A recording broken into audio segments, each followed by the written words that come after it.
गीता में भी भगवान कहते हैं यदा यदा हि धर्मस्य ग्लानिर्भवति भारत अभ्युत्थानमधर्मस्य तदात्मानं सृजाम्यहम्।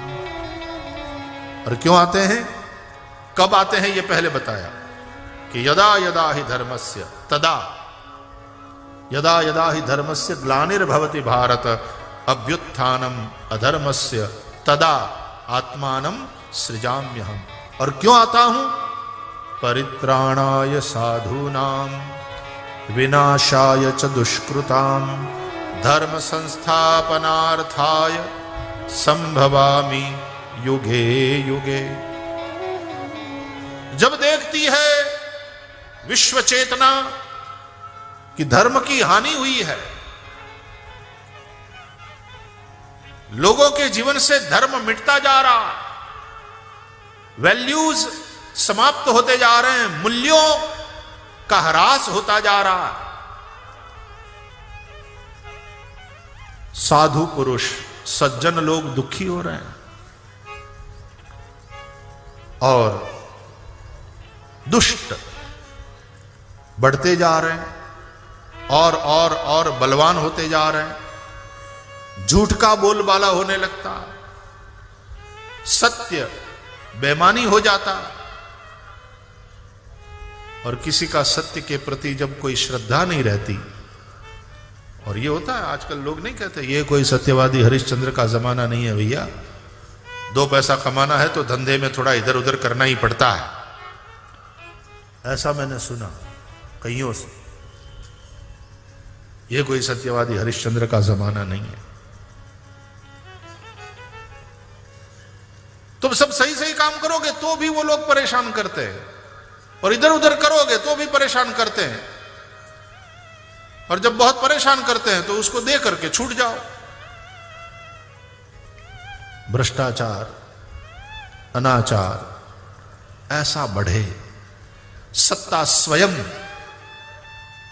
धर्महीन बन जाए, बेईमान हो जाए। और सत्ता माने केवल चीफ मिनिस्टर या प्रधानमंत्री नहीं, लेकिन सरकार की जो भी कुर्सी पर बैठा हुआ आदमी है, वो जब भ्रष्ट हो जाए और सज्जन लोगों को परेशान करे, उसका काम नहीं होने दे, उसमें रोड़े अटकाएं, और जो दुर्जन है उससे पैसा लेकर के गलत हो तो भी पास कर दे, यही तो घोटाले सामने आते हैं ना धीरे धीरे। तो धीरे धीरे धीरे धीरे समाज की श्रद्धा सत्य में, धर्म में, नीति में, न्याय में, कानून में रहती नहीं, उसी को धर्म की हानि बोलते हैं। जब जब हो ही धर्म के हानि बाढ़हि असुर अधम अभिमानी। अधम अभिमानी असुर जब बढ़ने लगते हैं, असुर यानी असुषु रमन्ते इति असुरा, जो प्राण में ही रमते रहते हैं, मतलब खाओ पियो और मजा करो, यही जिनके जीवन की विचारधारा है। ऐश करो, उसके लिए पैसा किसी भी तरह से कमाओ, बेईमानी करो, ये असुर है। असुर के कोई सिंग नहीं निकले होते, असुर के कोई पूंछ नहीं होती। ऐसी विचारधारा जिनकी है वे असुर है। बाढ़हि असुर अधम अभिमानी, और फिर वो करहि अनीति कि जाय नहीं बरनी, ऐसी अनीति करते हैं जिसका वर्णन नहीं हो सकता। वो सीधहि विप्र धेनु सुर धरनी, विप्र दुखी होते हैं, गाय दुखी होती है, धरणी दुखी होती है। तब तब प्रभु धरी विविध शरीरा, तब तब प्रभु धरी विविध शरीरा, हरहि कृपा निधि सज्जन पीरा। कृपा निधि सज्जन पीरा, जब जब हो धर्म के हानि, जब जब हो धर्म के हानि, धर्म के हानि, धर्म के हानि। तो धर्म की हानि का तात्पर्य है जब मूल्यों का ह्रास होने लग जाए, जब सत्य में लोगों की निष्ठा श्रद्धा न रहे, वैल्यूज खत्म होने लग जाए, भ्रष्टाचार, अनाचार, दुराचार और पापाचार से जब पृथ्वी दुखी होने लगे, तब भगवान को अवतार की इच्छा होती है। भगवान समझते हैं कि अब जाना पड़ेगा, और विश्व चेतना जब अवतरित होना चाहती है तो किसी न किसी को माध्यम बना लेती है, निमित्त बना लेती है। कभी दशरथ कौशल्या को, कभी वसुदेव देवकी को, कभी अन्य को, कभी अन्य को। बस उसी तरह गंगा अवतरित होना चाहती थी, सुरसरी स्वर्ग में रहने वाली वो धराधाम पर आना चाहती थी, तो उसने भगीरथ को निमित्त बना लिया और अवतरित हुई। बस उसी प्रकार ये कथा गंगा, ये भागवती गंगा भी इटारसी आना चाहती थी,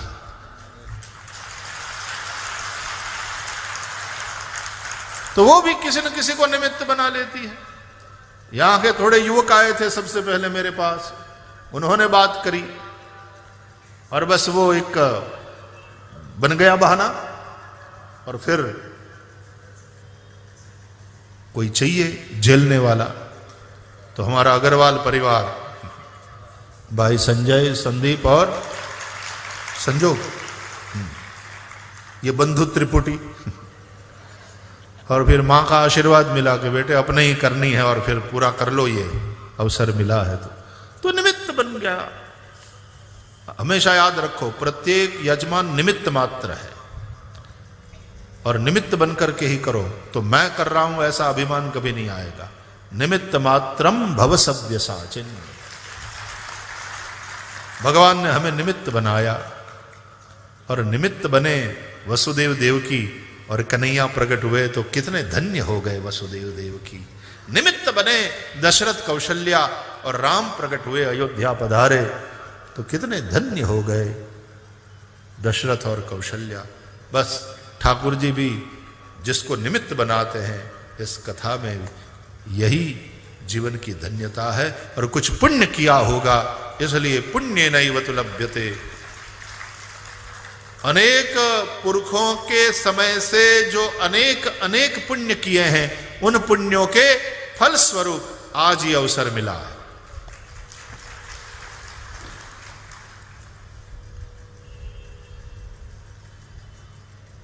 तो इस परिवार को निमित्त बनाकर ये भागवती कथा गंगा यहां आई है 8 दिवसीय। इस सत्संग में मुझे कहने का अवसर मिला है, आप लोगों को श्रवण का अवसर मिला है, और कार्यकर्ताओं को इसमें सहयोग करने का अवसर मिला है। हम सब मिल करके आनंद लेंगे और आनंद ब्रह्म प्रकट होंगे। हम अपने जीवन को उत्सवमय बनाएंगे। We are here to celebrate. Why there is so much suffering everywhere in the world? तुमने देखा सभी के जीवन में बस दुख ही दुख है, समस्या ही है, कोई सुखी नहीं। किसी को कोई समस्या, किसी को कोई समस्या, किसी को कोई समस्या। और उन समस्याओं से निकलकर, उस दुख से, उस पीड़ा से तुम्हें मुक्त करके ब्रह्मानंद का आनंद प्रदान करने के लिए कथा आई है तुम्हारे जीवन में। इसलिए इसको बड़ा भाग्य समझो, बड़े सौभाग्य की बात समझो। Do not take it for granted कि कथाएं तो चलती रहती है, गंगा तो बहती रहती है, तू नहाने गया वो तो 24 घंटा बह रही है, तूने 10 मिनट के लिए भी गोता लगाया।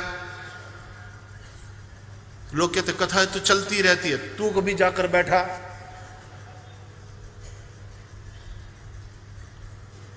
मुख्य बात यह है कि हमारे भाग्य में होना चाहिए।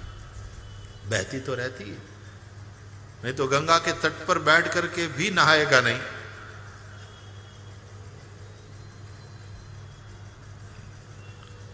चलो किसी तरह गंगा के तट तक पहुंचा तो, गंगा का दर्शन किया तो, और यदि थोड़ा संस्कार और गंगा को प्रणाम भी कर दिया तो भी तेरी मुक्ति है।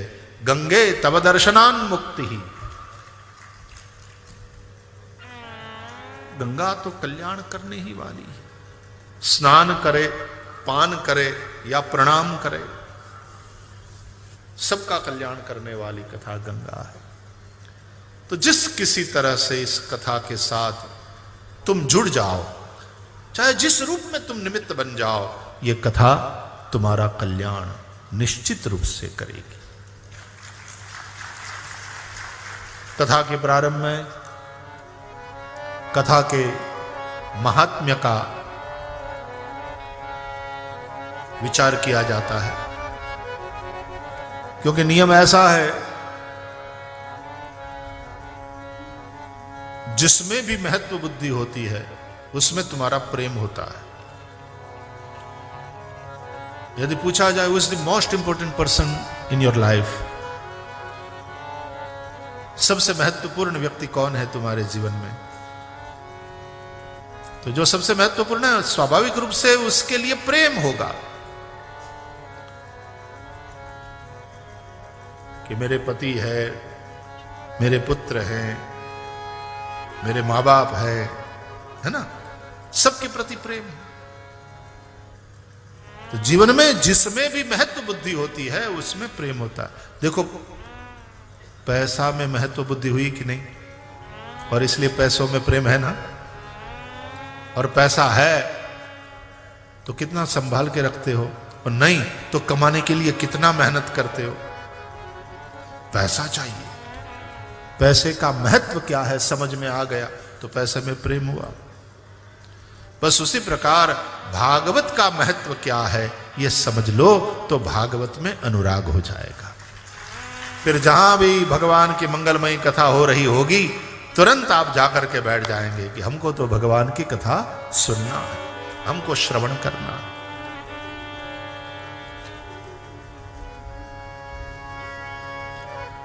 पद्म पुराण में श्रीमद् भागवत का महात्म्य बताया गया है। स्कंद पुराण में भी भागवत जी का महात्म्य है। हम पद्म पुराण अंतर्गत 6 अध्याय में जो महात्म्य है उस पर एक दृष्टि करें। प्रणाम किया है सबसे पहले भगवान को। आओ हम सब प्रणाम करें। आप ईटा रसी वाले इतने सुंदर श्लोक संकीर्तन करते हैं, फिर से एक बार आप लोगों से श्लोक संकीर्तन कराने का मन हो रहा है। उतने ही भाव से गाना, ठीक है? चलो रीढ़ की हड्डी थोड़ी सीधी कर लो, दोनों हाथ जोड़ो, आंख बंद करो, आंख बंद कान खुले और बोलो सच्चिदानंद रूपाय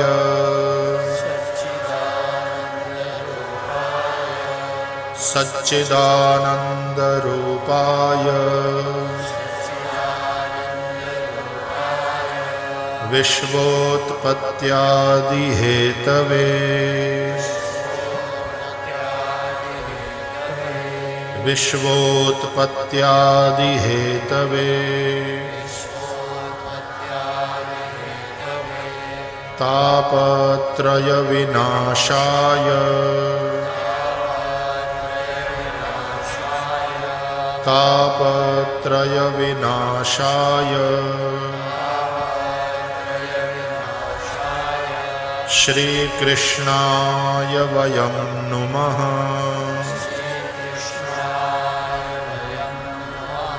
श्री कृष्णाय वयं नुमः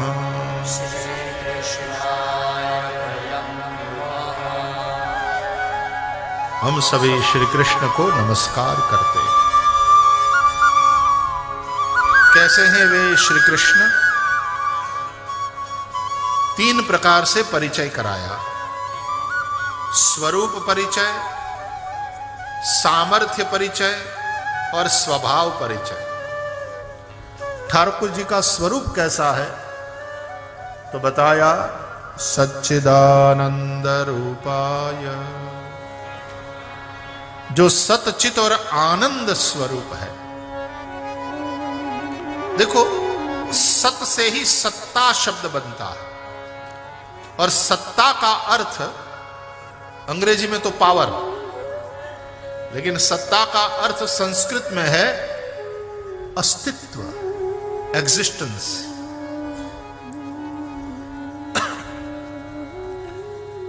परमात्मा क्या है? परम अस्तित्व।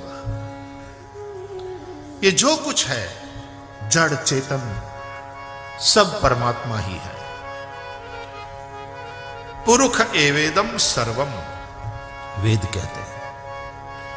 ये जो कुछ है पुरुष एवेदम, परमात्मा ही है। सत्ता, एग्जिस्टेंस, अस्तित्व।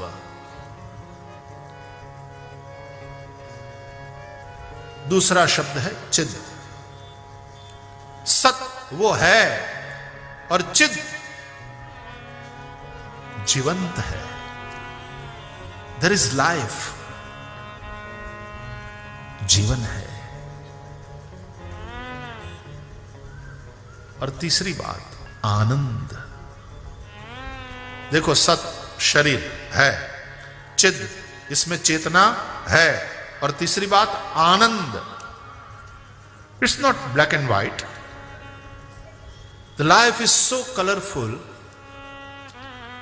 देयर आर इमोशंस, भावनाएं हैं हमारे जीवन में। कभी हम हंसते हैं, कभी रोते हैं, कभी सुख है, कभी दुख है। आनंद, तीनों मिलकर के जीवन बनता है। सच्चिदानंद रूपाय। शरीर है तो हम क्रिया कर रहे हैं, तो सत के अंश में क्रिया है, चिद के अंश में ज्ञान है, और आनंद के अंश में भक्ति है, भावना, ज्ञान, विचार और शरीर से होने वाली क्रिया। तो 3 बातें हो गई, क्रिया, कर्म, विचार, ज्ञान और भावना, emotions, actions, thoughts and emotions. 3 में ही हम जीवन जीते हैं। We live in our actions, we live in our thoughts, we live in our emotions. जिंदगी के 3 ही कमरे हैं। चाहे बड़े महल में रहने वाला राजा हो, चाहे झोंपड़े में रहने वाला कोई गरीब हो, हकीकत में जीवन के 3 ही कमरे हैं, क्रिया, विचार, भावना, actions, thoughts and emotions. And combination of these 3 is your character. उसी को चरित्र कहते हैं।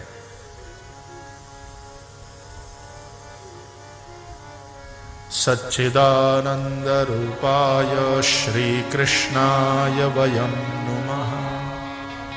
सच्चिदानंद स्वरूप श्री कृष्ण को हम नमस्कार करते हैं।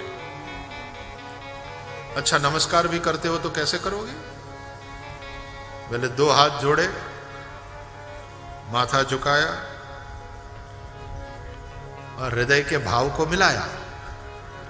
तो 2 हाथ को जोड़े तो हाथ मतलब हो गया क्रिया, माथा झुकाया विचार, ज्ञान, और हृदय के भाव को मिलाया इमोशंस। तीनों बातें हो गई ना, तब नमस्कार होता। सच्चिदानंद रूपाय श्री कृष्णाय वयं नमः। विश्वोत्पत्त्यादि हेतवे श्री कृष्णाय वयं नमः। करते क्या है वे? बोले वह परमात्मा परब्रह्म श्री कृष्ण इस विश्व की उत्पत्ति, स्थिति और लय के करने वाले हैं। इस सृष्टि को बनाने वाले भी वे हैं, चलाने वाले भी वे ही हैं, और इसको अपने अंदर फिर समेट लेते हैं, अपने से ही प्रकट करते हैं इस सृष्टि को और देखते रहते हैं। देखो सृष्टि कैसे होती है पता है? आप लोगों ने सुना है ना कि भगवान क्षीर सागर में शेष की शैया में शयन किए रहते हैं, तो आंखें बंद रहती है, सोए रहते हैं। फिर जब आंख खुलती है तो सृष्टि हो गई। जब तक खुली रही सृष्टि टिकी रही, आंख बंद हुई समाप्त। उत्पत्ति, स्थिति, लय। विश्वोत्पत्त्यादि हेतवे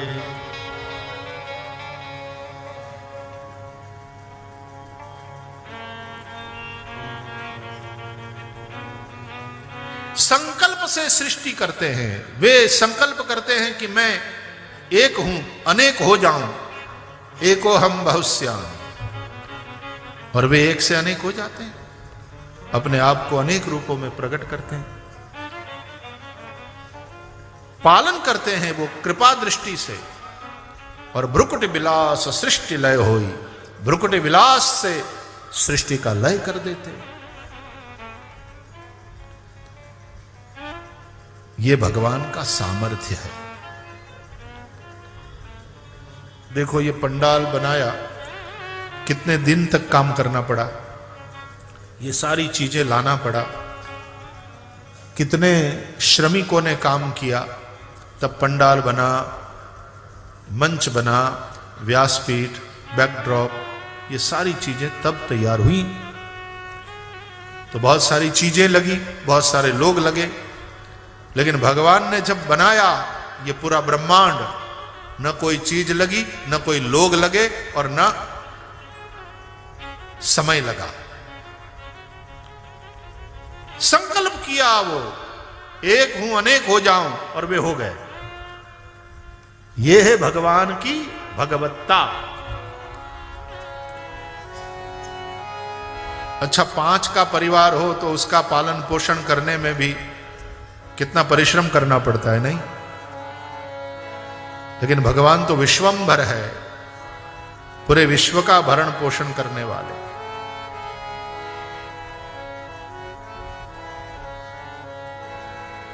इसको डिसमेंटल करने में भी टाइम लगेगा, 1-2 दिन लग जाएंगे, हो सकता है ज्यादा भी लगे। और भगवान तो भ्रुकुटि विलास सृष्टि लय होई, ये भगवान की भगवत्ता है। तो ऐसा सामर्थ्य है जिनका, और स्वभाव कैसा है? तापत्रय विनाशाय श्री कृष्णाय वयं नमः। प्रणाम करने मात्र से त्रिविध ताप का विनाश कर देने वाले भगवान को हम त्रिविध ताप के विनाश के लिए नमस्कार करते हैं। 3 प्रकार के ताप, दुख, आदि दैविक, आदि भौतिक, आध्यात्मिक, तीनों प्रकार के दुख के विनाश के लिए हम प्रभु को नमस्कार करते हैं। भगवान को नमस्कार किया और तुम्हारे दुख दूर हुए।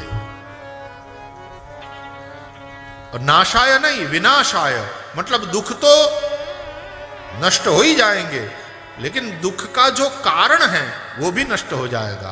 ताप तो मिटेगा, लेकिन ताप का जो कारण है, ताप का जो बाप है, वो कौन है? पाप, वो भी मिटेगा। तो भगवान को प्रणाम करने से ताप भी मिटता है, और ताप का बाप पाप भी मिटता है। पाप के चलते ताप है। इसलिए प्रणामो दुख शमनः तम नमामि हरिम परम, यह भागवत के अंतिम श्लोक में कहा गया। प्रणाम करने मात्र से दुख का नाश और पाप का भी नाश प्रणाम से होता है। ये गोपी गीत में भागवत जी में गोपियों ने गाया। प्रणत देहि नाम पाप कर्षणम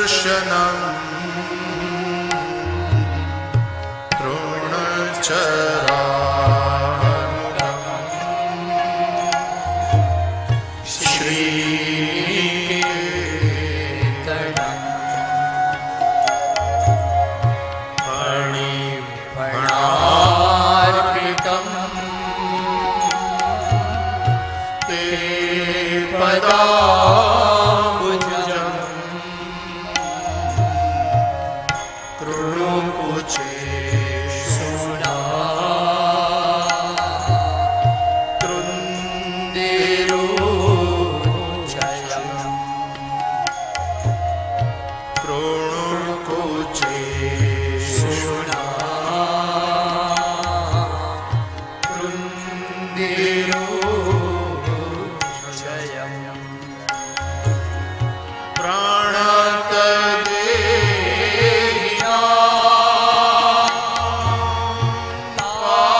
हे कृष्ण, जो आपके चरणों में प्रणाम करता है उनके पापों को आप हर लेते हैं।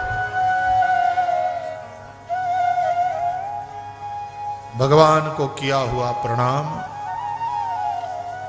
दुख को भी मिटाता है और पाप को भी समाप्त करता है।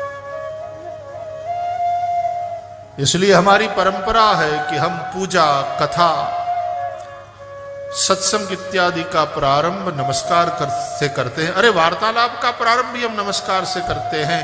कोई दो व्यक्ति मिल गए तो तुरंत नमस्ते, कैसे हैं आप? That is our greeting, right? कोई भक्त है तो जय सिया राम, जय श्री कृष्ण, हरिओम।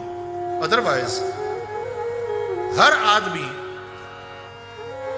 ग्रीटिंग यही है, नमस्ते, नमस्कार। और जब हम नमस्कार करें तो अगले को भगवद रूप मान करके ही करें, क्योंकि सिवाय भगवान के कुछ है ही नहीं। सर्वम खलु इदम ब्रह्म। सिया राम मैं सब जग जानी, करऊ प्रणाम जोरी जुग पानी। सब में परमात्मा को देखो। नमस्ते, नमस्कार।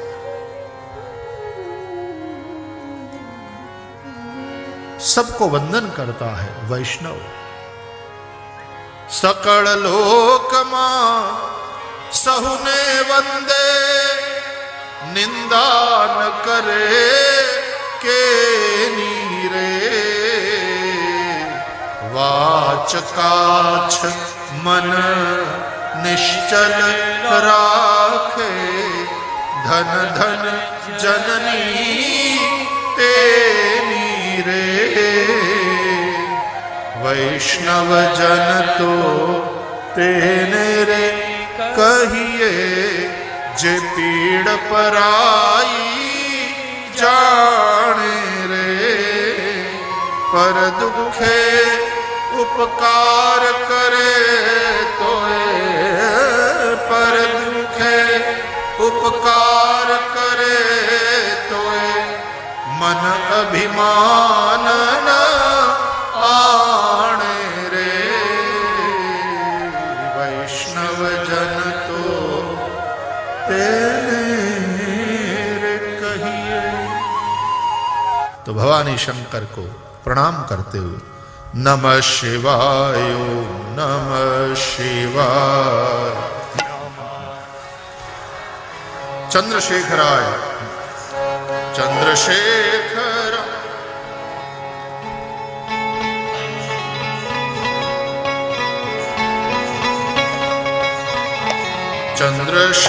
चंद्रशेखराय नमः,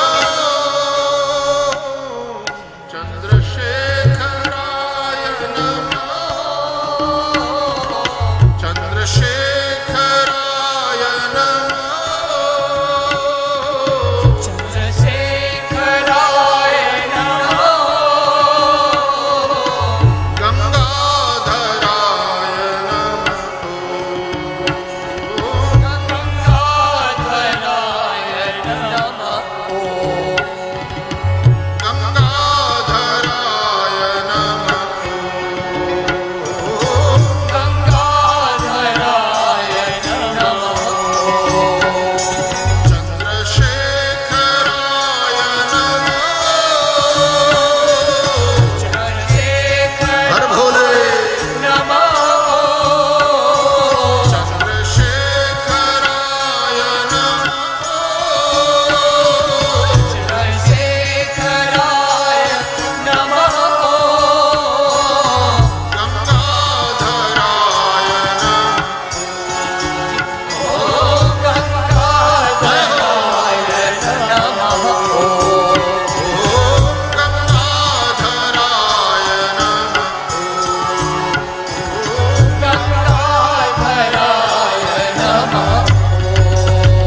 ओम।